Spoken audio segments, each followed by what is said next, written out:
వీడు చూడండి పూజకి వచ్చి ఎలా పడుకున్నాడు.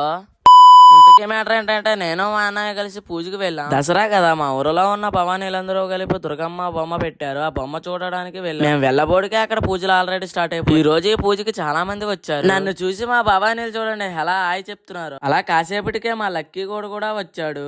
మా ఊరిలో మాలేయడం ఇది రెండోసారి. చూసారు కదా మా రాజా భవాని.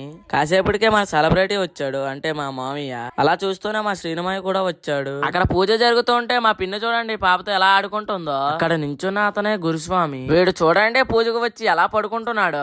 వాళ్ళ అమ్మ దండం పెట్టుకోమంటే పెట్టుకున్న యాక్టింగ్ వేసి వీడు చూడండి సెల్ ఎలా చూస్తున్నాడు.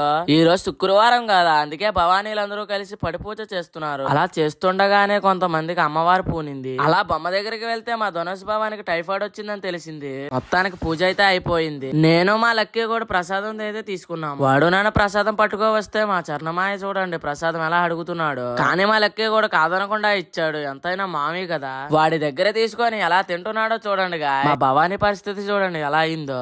మొత్తానికి పూజ అయిపోయిన వెంటనే నేను మా రాజా భవాని మా అక్క కలిసి ఇంటికి బయలుదేరాం. ఎప్పుడైనా మా లక్కీ కూడా చాలా ఫన్ ఉంటుంది. That's all for today guys. Bye guys.